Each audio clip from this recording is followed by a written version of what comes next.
আমার মতো এরকম ঘটনা কি কখনো আপনাদের সাথে ঘটেছে?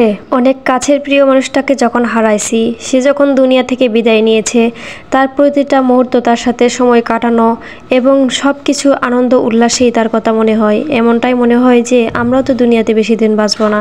এক কথায় সে চলে যাওয়ার পর থেকে দুনিয়ার প্রতি ভালোবাসা, মায়া, কারোর প্রতি ভালো লাগা এরকম তার কোনোটাই কাজ করে না। সে চলে যাওয়ার পর থেকে কেউ যদি একটু অবহেলা করে তার কাছ থেকে অনেক সরিয়ে নিই। কেউ ভালোবাসুক বা না বাসুক, আগের মতো আর কোনো কষ্টই হয় না। আর এটা ভাবতেও অবাক লাগে, আমার যত আত্মীয় মারা গেছে বা কোনো আপনজন মারা গেছে এরকম ফিল এখন পর্যন্ত হয়নি, কিন্তু সে চলে যাওয়ার পর থেকে আমার প্রতিটা সময় কেমন করে যে কাটে আমি বুঝতে পারি না। কিন্তু সে কিন্তু আমার রক্তের কেউ না।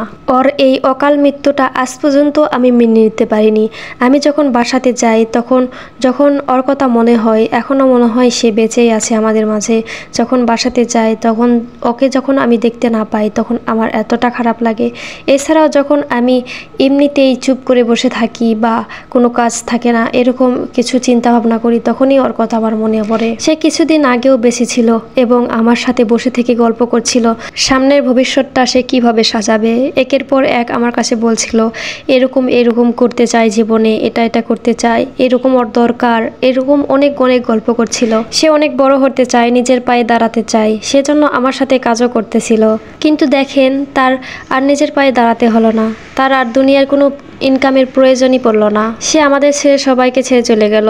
তার চলে যাওয়ার পর থেকেই আমার আর কোনো কিছুই ভালো লাগে না।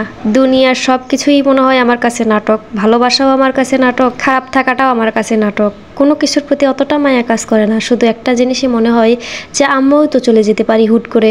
সে যেমন এরকম বাঁচার অনেক ইচ্ছা ছিল, এরকম জীবন অনেক সুন্দর করে সাজাইতেছিল, তাকেও তো যেতে হয়েছে, তো আমাদেরও যাইতে হবে। বিশ্বাস করেন, আমার আত্মীয় অনেক রক্তের কেউ মারা গেছে, তারপরও এরকমটা মনে হয়নি। কিন্তু সে চলে যাওয়ার পর থেকে আমার যে কীরকম মনে হয় সেটা আপনাদের বলে বোঝাতে পারবো না। ও আমার রক্তের কেউ না, তবে আমার বয়সী, সমবয়সী এবং আমার ফ্রেন্ড। আমরা সব সময় একসাথে থাকতাম, একসাথেই কাজ করতাম।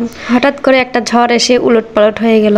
আমি একটা মুহূর্তের জন্য শান্তি পাই না ওর কথা মনে হলে, যে চোখের সামনে আমার সামনেই ছিল, কিন্তু আজ সে কবরে শুয়ে আছে। ভাবতেই অবাক লাগে। আমি নিজেও কখনো এভাবে চিন্তা করিনি যে আমাদেরকে এত তাড়াতাড়ি চলে যেতে হবে, কিন্তু ও চলে যাওয়ার পর থেকেই নিয়ে আমার প্রতিটা মিনিট, প্রতিটা সেকেন্ড মনে হয় যে আমরা বেশি দিন থাকবো না পৃথিবীতে। আমাদের আসল ঠিকানা এটা নয়।